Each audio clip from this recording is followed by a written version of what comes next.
네, 안녕하세요. 네, 안녕하세요. 문현지 멘토입니다. 네, 수고하십니다. 네, 어떤 게 궁금하세요? 솔루스 첨단 소재 네, 12,500원에 12%예요. 12,500원에 12%. 12%예요. 그렇군요. 일단 얘는 추가 매수하기에는 기업이 안 좋은 건 알고 계세요? 예, 지금 영업 이익도 별로 안 나더라고요. 네, 그래서 일단 사기 전에 봤으면 참 좋았는데 제가 늘 이야기하거든요. 사기 전에 흑자였는데 사고 난 다음에 적자가 난 건 어쩔 수 없는 거잖아요. 그죠? 우리가 그것까지 어떻게 알아요? 근데 사기 전부터 적자인 건 좀 웬만하면 피할 수 있거든요.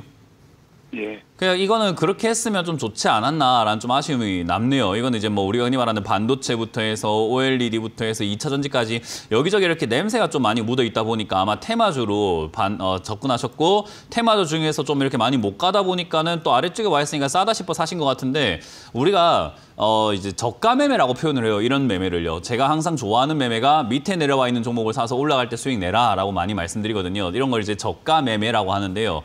저가 매매의 장점이 싸게 사가지고 올라갈 때 이득을 볼 수 있다는 장점이 있는데요. 단점이 뭐냐면 샀는데 거기가 바닥이 아니면 또 빠진다는 단점이 있겠죠. 그래서 그렇게 내려갔을 때 추가 매수를 할 수 있느냐라는 거거든요. 왜냐하면 고가 매매는 손절이 생명인데 저가 매매는 추가 매수가 생명이에요. 그러니까 저가 매매에서는 손절을 별로 안 해요. 오히려 더 사가지고 올라갈 때 이득을 봐버리는 매매를 한단 말이죠. 그러면 이제 저가 매매를 할 때 제일 중요한 거는 더 사도 되는 종목인가가 중요하단 말이에요. 예. 더 살 정도로 안정적이고 더 살 정도로 좋아야 하는데 우리가 저가인 이유가 있잖아요. 시장에서 별로 안 좋아하니까 저가라고 이렇게 평가를 받고 있는 거겠죠. 시장이 별로 거들떠보지도 않으니까.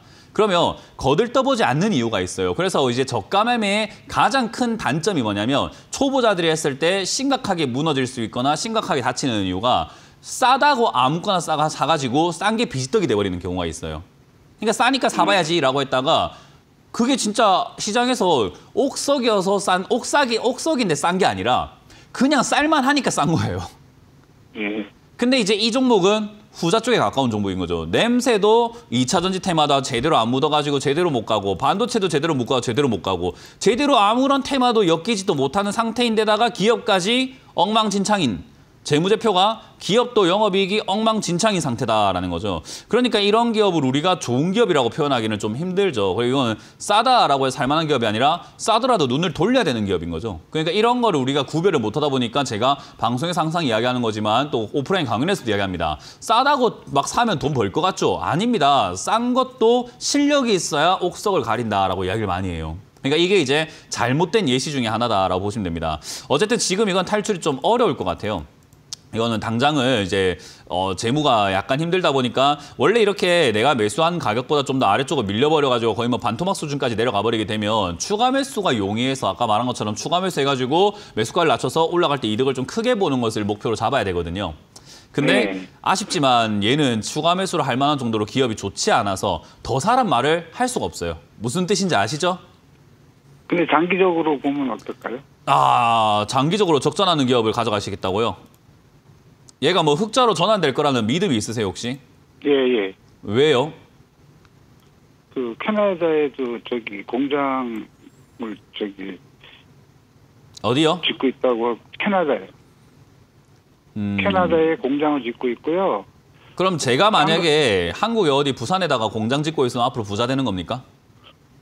그건 모르겠는데 시청자님이 지금 만약에 사업을 하셔가지고 어디 뭐 집 근처에다 공장을 지으시면 앞으로 이제 흑자 전환하고 돈을 많이 버실 거라고 생각을 하시나요?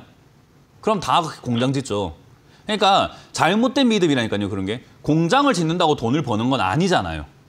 예, 그럴 수도 있죠. 그러니까 공장을 짓는 거는 어쨌든 공장 지어서 더 많이 생산을 해보겠다라는 건데 생산하려고 늘려놨더니 지금 전체 내수가 안 좋고 트럼프 관세 이야기 나오고 트럼프가 캐나다에 관세 때린다 하고 있고 야 캐나다 관세 때릴 거니까 니 지금 솔루스 첨단 소재 니 캐나다에 공장 짓는다고 너도 관세 두드려 맞아라. 이래버리면 오히려 악재 아닙니까?